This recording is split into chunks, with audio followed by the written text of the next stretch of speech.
بے قابو ہوا تھا، کیونکہ میں نے اتنا کام کیا تھا اور اس قدر کام کیا تھا پروڈکشن کا، یعنی ٹیکنیکل سے لے کے کریٹو تک.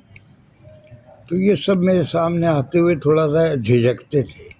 کیا کوئی بھی ہو، عمران اسلم کو خود میں نے کہا آپ کیا کر رہے ہیں یار، کوئی کریٹو کام نہیں ہے، سب ایسے ہی. تو جب بھی ملتے تھے میں کہتا تھا ایئرپورٹ پہ کبھی مل گئے کبھی کہیں، میں کہتا تھا یار یہ آپ نے صحیح نہیں کر رہے آپ. تو وہ ہنس دیتے تھے کہ ظاہر ہے ان کے بس کی بات ہی نہیں تھی، وہ تو صرف نوکری کر رہے تھے، اور نوکری بہت سارے لوگ ابھی بھی کر رہے ہیں. ابھی بھی چینل میں مکھیاں مارنے والے لوگ چینل کی نوکری کر رہے ہیں.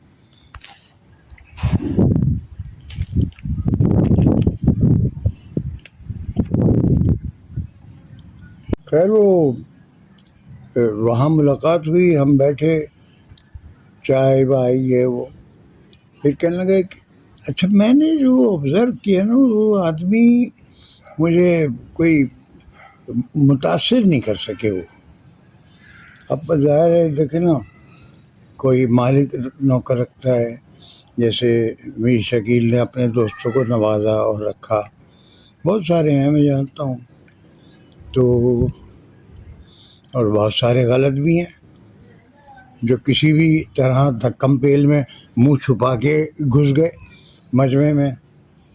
ایسے بھی لوگ ہیں، اور پھر مال بنایا انہوں نے خوب، کیونکہ مالک کو تو پتہ ہی نہیں تھا نیچے کیا ہو رہا ہے.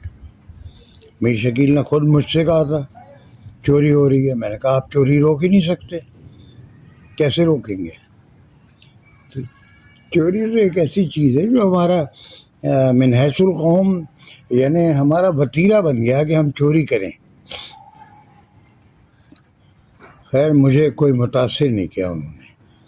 اس کے بعد جناب وہ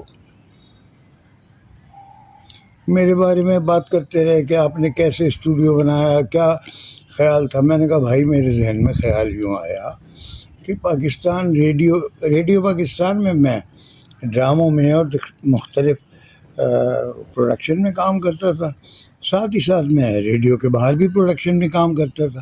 تو لوگوں نے دو کمرے کے چھوٹے چھوٹے اسٹوڈیو بنا لیے تھے، ان میں گرانڈک کا ٹیپ ریکارڈر یا اکائی کا ٹیپ ریکارڈر یا دوسرے ریکارڈر وہ رکھ کے، اور مائک ایسے ہی بیکار سے مائک، ان پہ وہ ریکارڈنگ کرتے تھے.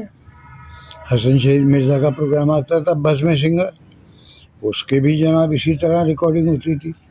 تو ایک اسٹوڈیو اونر تھے جمیل مرزا، ان کا بھی 2 کمروں کا تھا. ایک کمرے میں انہوں نے ریکارڈنگ بوتھ بنایا ہوا تھا، گدے ودے دیوار پہ ٹھوک دیے کہ باہر کی آواز نہ آئے، اور شیشہ لگا دیا اور تاریں وہاں سے نکال دی اور ان میں پیکنگ بھر دی روئی کی، ادھر سے ادھر چلی جائے مائک کی کیبل. اب یہ سب تو ہو رہا تھا نا، میرے سامنے ہو رہا تھا، اور میں خود اس میں شامل بھی تھا. میں نے کہا بھائی جب ریڈیو اسٹیشن ہے موجود، باہر کام ہو رہا ہے، اور ریڈیو اس کام کو ایکسیپٹ کر رہا ہے اور چلا بھی رہا ہے. اس زمانے میں کمرشل پروگرام بنا کرتے تھے، جیسے بزم سنگر ہے یا بروک بانڈ کا ہے یا کسی بھی چائے کا، لپٹن کا، اس کا. تو یہ آدھا گھنٹہ 20 منٹ 15 منٹ کے پروگرام بنتے تھے، اور یہ چلتے تھے ٹی وی پہ بہت زبردست ریڈیو پہ سوری تو یہ چلتے تھے ریڈیو پہ بہت زبردست طریقے سے. تو میں نے بھی کیے ہیں، بہت سارے کیے ہیں، ہفتے میں 6 7 کیے ہیں، یعنی روز ایک پروگرام میرا چل رہا ہے یا دن میں 2 چل رہے ہیں. اچھا ایک اور کام ہوتا تھا، سنیما کی فلموں کے ریڈیو پروگرام بنتے تھے. یہاں اخباروں میں جتنے بھی اخبار ہیں ان میں 1 پیج فلمی اشتہار ہوتے تھے. تو وہ 2 inch by 4 inch, 6 inch by 2 inch, اس زمانے میں سینٹی میٹر نہیں انچ چلتے تھے. تو وہ اشتہار لگے ہوتے تھے، وہ اشتہار دیکھ کے آدمی ذہن بناتا تھا آج یہ فلم دیکھوں گا میں، دیکھ لے. تو اشتہار دیکھ کے پھر ریڈیو چلتا تھا دوپہر کو، عموماً گھروں میں، دکانوں میں تھڑوں پہ ادھر ادھر ٹرانزسٹر ریڈیو بج رہے ہوتے تھے، تو اس میں بشیرہ ان ٹربل اور یہ وہ دل لگی، یہ میں نے کیا تھا دل لگی کا ریڈیو پروگرام. ایسے انگلش فلموں کے بھی پروگرام چلتے تھے.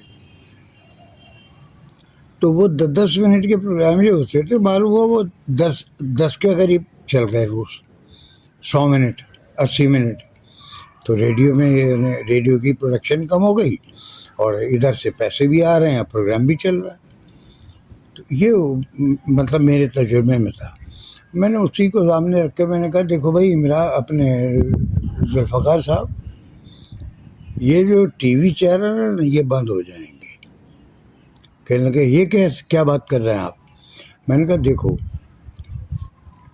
ٹی وی آپ کی توجہ مانگتا ہے پوری 100%، یعنی ویور کی، ناظرین کی، کہ ایک مخصوص ٹائم ہے کہ جی 8 بجے آپ کو بیٹھنا ہے.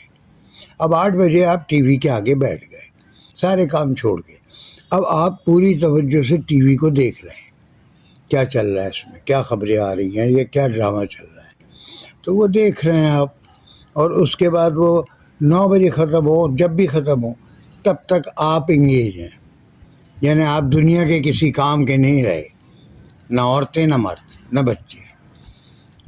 تو میں نے کہا یہ ٹائم لیتا ہے، یہ اٹینشن مانگتا ہے، اور آگے آنے والے وقت میں کون دیکھے گا کہ یار میں 8 بجے بیٹھ کے ڈرامہ دیکھوں. تو میں نے کہا اب کوئی ایسے نہیں ہوگا. کیا ہوگا؟ انہوں نے سوال کیا تھا اب آنے والے وقت کو آپ کیسے فورسی کر رہے ہیں؟ یا آپ نے آڈیو اسٹوڈیو بنا لیا اور یہ آپ پروگرام کرتے رہے، تو اب یہ ٹی وی کے پروگرام کے لیے ٹی وی کے لیے آپ کی کیا آپ دیکھ رہے ہیں مستقبل؟ میں نے کہا اس کا مستقبل بہت خراب ہے، اور نیچرلی ہوتا ہی ہے خراب. ایک دور تھا جناب ریڈیو چل رہا ہے، پھر آ گیا کیسٹ، تو پتہ چلا ریڈیو کم ہو گیا، کیسٹ زیادہ ہو گیا. اب ٹی وی تھا تو ٹی وی آ گیا تو کیسٹ بھی پیچھے رہ گیا. اب ٹی وی ہو گیا 50-50 اور فلانا اور دھماکہ. وہاں تک تو بات سمجھ میں آ گئی، یعنی ان کی. اب کہنے لگے اب کیا ہوگا؟ میں نے کہا اب یہ ہوگا کہ لوگ گھروں میں بیٹھیں گے، یہ موبائل ہمارے ہاتھ میں ہے، اس موبائل پہ بیٹھ کے ہم اپنی مرضی سے جب دل چاہے گا خبریں سنیں گے، جب دل چاہے گا. پابندی نہیں ہے کہ 1 بجے بیٹھو یا 5 بجے بیٹھو یا 10 بجے، نہ، اس کو جب فرصت ملے گی بیٹھے گا، آرام سے خبریں سنے گا. اس کو انٹرٹینمنٹ چاہیے، آرام سے ٹی وی پہ فلمیں، موبائل پہ فلمیں دیکھے گا، ڈرامے دیکھے گا. تو یہ تو ختم ہو جائے گا یہ سب. تو کہنے لگے وہ چلائے گا کون؟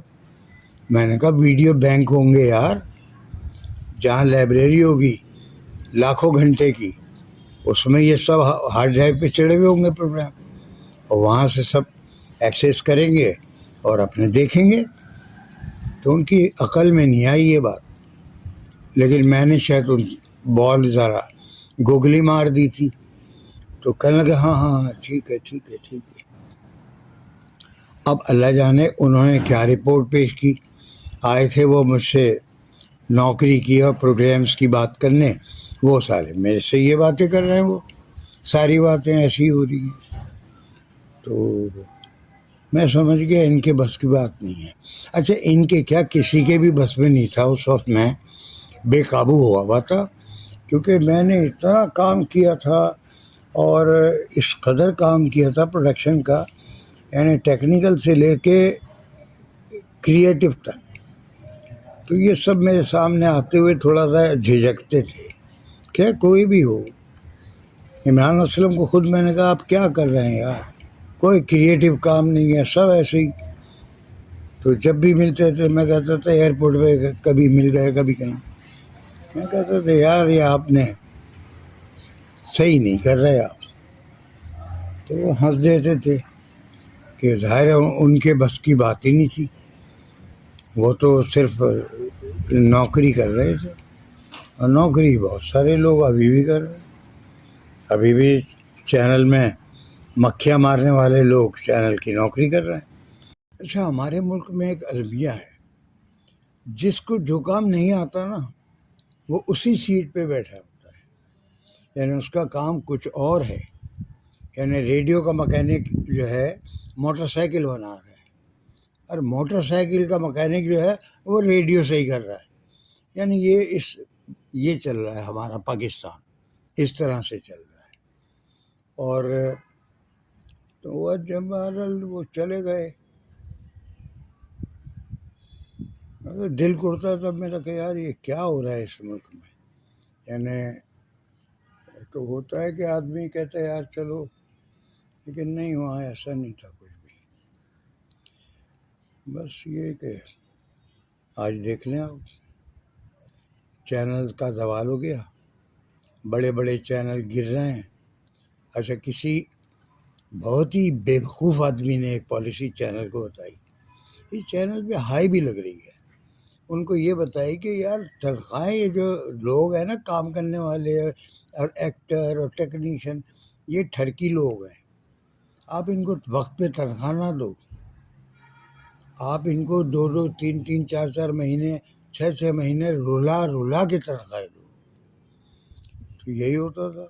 ہوتا ہے کہ وہ جناب وہ تنخواہ نہیں، وہ سیلری نہیں دے رہے، وہ ایکٹر کو پیسے نہیں دے رہے، رائٹر کو پیسے نہیں دے رہے. تو آدمی اکتا جاتا ہے کہ یار میں کیا کروں گا. میں نے ندا اسٹوڈیو جو بند کیا وہ اسی وجہ سے بند کیا کہ یہ لوگ کام کرانے کے لیے شوق میں آتے ہیں، اس کے بعد پھنسا کے چلے جاتے ہیں. کئی لاکھوں روپے میرا اس طرح پھنسا ہوا ہے، مارکیٹ میں ڈوبا ہوا ہے. اور جاؤ تو بےعزتی اپنی کراؤ کہ بھائی کیا ہے، کیوں ہے، باہر بیٹھ جائیں. ارے یار تو ہمیں کہہ رہے باہر بیٹھ جائیں؟ تو اکاؤنٹنٹ ہے، تجھے رشوتیں دے کے، جو کچے لوگ ہوتے ہیں نا وہ ان کو رشوت دے دیتے ہیں کہ یار 20 لاکھ 15 لاکھ کا چیک بننا ہے تو اس کو بھی 10 20 ہزار دے دو. ہم نے تو وہ کام نہیں کیا، الحمدللہ. ہم کیوں لیں؟ NTM کے دور میں میرا 3 لاکھ کا چیک بنا. سلما پاگل ہے، ایک ڈرامہ میں نے کیا، مشی خان تھی اس میں تھا، مظہر علی تھا، قاضی واجد تھے، اور بھی ایکٹر تھے بہت سارے، بھول رہا ہوں تو معذرت. تو بہرحال وہ کہنے لگے 3 لاکھ کا یہ آپ کریں گے کیا؟ بتاؤ یار، ابھی ڈرامہ دیا ہے بنا کے، خرچ کر کے اپنے پیسے تمہیں NTM میں دیا ہے، اب میں چیک لینے آیا ہوں تو تم چیک پکڑ کے کہہ رہے ہو اس کا آپ کریں گے کیا؟ ارے یار میں کچھ بھی کروں. مقصد یہ تھا کہ وہ چاہتے تھے میں انہیں رشوت دوں.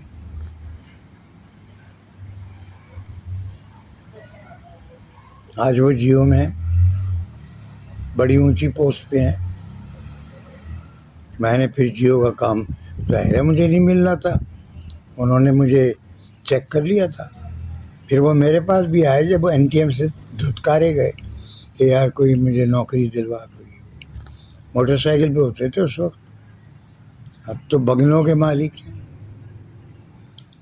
تو ہر آدمی، کمزور آدمی جو ہے نا، وہ مضبوط آدمی کو اپنے قریب نہیں آنے دیتا، جیسے وہ سمجھتا ہے یہ مجھ سے مضبوط ہے. اب پتہ نہیں، میں تو کمزوری آدمی تھا لیکن مجھے مضبوط سمجھ کے آج بھی گھر بٹھایا ہوا ہے. مجھے بلانے سے سب کو ڈر لگتا ہے. ڈائریکٹر ڈرتا ہے کہ یار یہ دیکھیں گے کہ کیمرہ اینگل غلط ہے یا ڈائریکشن ہماری کمزور ہے، اعتراض کریں گے یا دل میں ہی ہمیں کمزور سمجھیں گے. میں تو کسی کو اس طرح نہیں، میں اپنا کام کرتا تھا. ڈائریکٹر اپنا کر رہا ہے، اس کی سوچ ہے، اب وہ غلط بھی ہو سکتی ہے، صحیح بھی ہو سکتی ہے. تو آج کی بات تو یہاں پر ختم کرتا ہوں میں، اور اللہ اس ملک پر رحم کرے، فضل کرے. دعا کریں پاکستان کے لیے، بہت برا حال ہے اس وقت پاکستان کا. میرا دل چاہتا ہے کہ میں بات کروں اس موضوع پہ. یہ جو موضوع ہے نا پاکستان کا مطلب کیا؟ لا الہ الا اللہ. اب وہ مطلب رہا نہیں، اب کچھ اور ہو گیا اس کا مطلب. اللہ حافظ.